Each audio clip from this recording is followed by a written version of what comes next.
Well, welcome everybody. My name is Dick Muri. I'm a candidate for the 10th Congressional District. A district, by the way, that is centered on Joint Base Lewis-McChord. I know the mainstream media will call it an Olympia district, but it's only 40% Thurston County, Mason County, it's 60% Pierce County. So Pierce County is going to be critical to winning the vote. I'd like to introduce my wife, who also 33 years. I guess we all got married at the same time. We're both 58 years of age. We have a lot in common. Muri back there, mother of 4, all married, all kids are all married, and 4 grandkids, and counting, hopefully. We'll get some more. Let me talk a little bit about me. I grew up in Massachusetts, you probably can't tell that. I was a wrestler and got a wrestling scholarship at the University of Massachusetts, and about halfway through, I was running out of money at wrestling college. I decided to join the Air Force and went through ROTC and got a commission.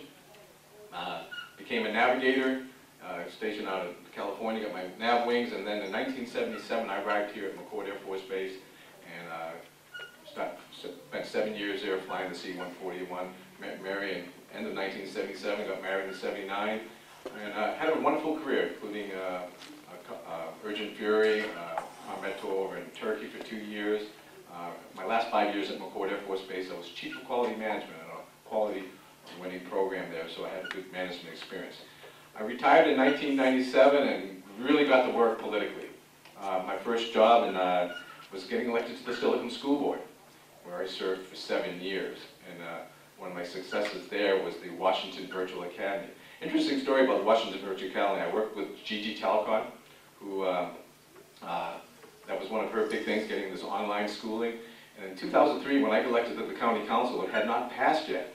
And it was a 3-2 vote, and my fellow school board member said, well, Dick Muri's leaving, it's not going to pass. And I said, did I say I was leaving? So I served for almost an extra year on the school board while being on the county council. Eventually it passed 3-2, and the rest is history. It's a very successful program, and it's great for kids. I became a PCO. My number one duty has been a precinct committee officer, 28451 for 14 years. It's the north part of Steilacoom, Madrona Park, Chambers Bay. I consider that my number one duty is being a political activist in that precinct. I think if everybody took care of the precinct the way I did, we'd all win a lot more elections. I became a community activist. One of my first success was Initiative 747. I see Bob Hinkle back there. I thought it was really cool. I went out and got 1,000 signatures. And then Bob back there got over 5,000 signatures, so I felt like I wasn't quite doing it real well.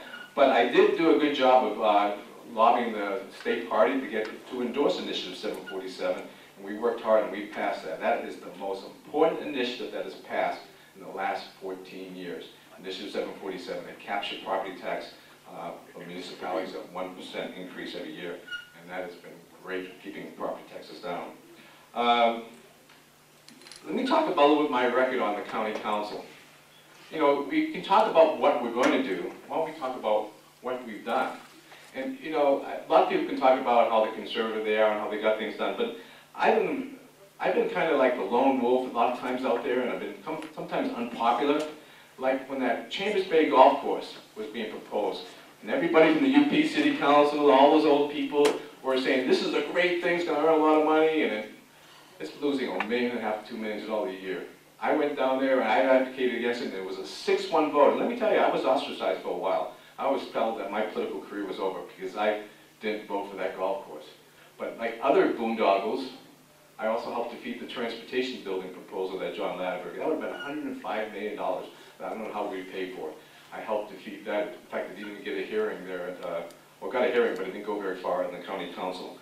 Save the bacon of Pierce County. We'd be really hurting if we had gone through with that building that we wouldn't even need right now. We have excess capacity now in our buildings. Unfortunately, I also opposed projects even though I put in University Place.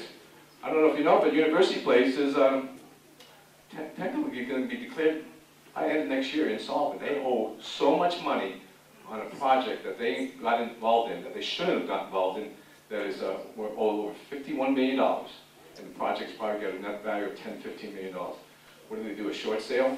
Declare bankruptcy? I don't know, maybe the city will become part of the county again. I don't know what we're going to do, but I've talked to a lot of the city council members. New conservative majority they have on the UP City Council, and they're really hurting over there. I've been a leader in E-Verify. I've been working with Craig Keller and on Respect for Washington, helped get signatures for 1056, 1122, and now 1206. Unfortunately, we haven't been able to pass a statewide initiative to have E-Verify required statewide.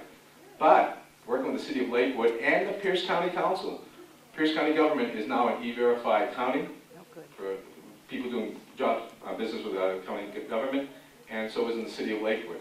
And I'm now advocating, and the City of Sumner, I got them to come E-Verify. I'm now trying to get UP and DuPont and other cities to join ranks and do electronic verification of employment status before we hire.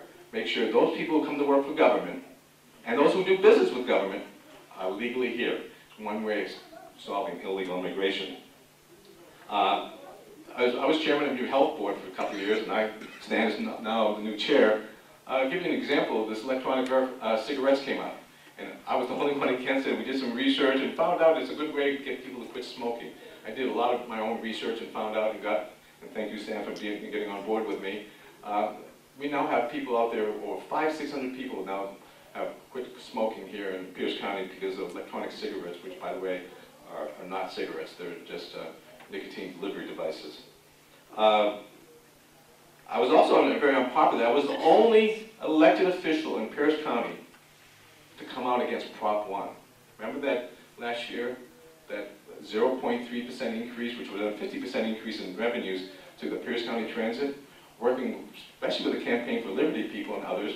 We went out there, put out signs, emailed, Facebooking, outspent 85-1, but we defeated it by over 10 points.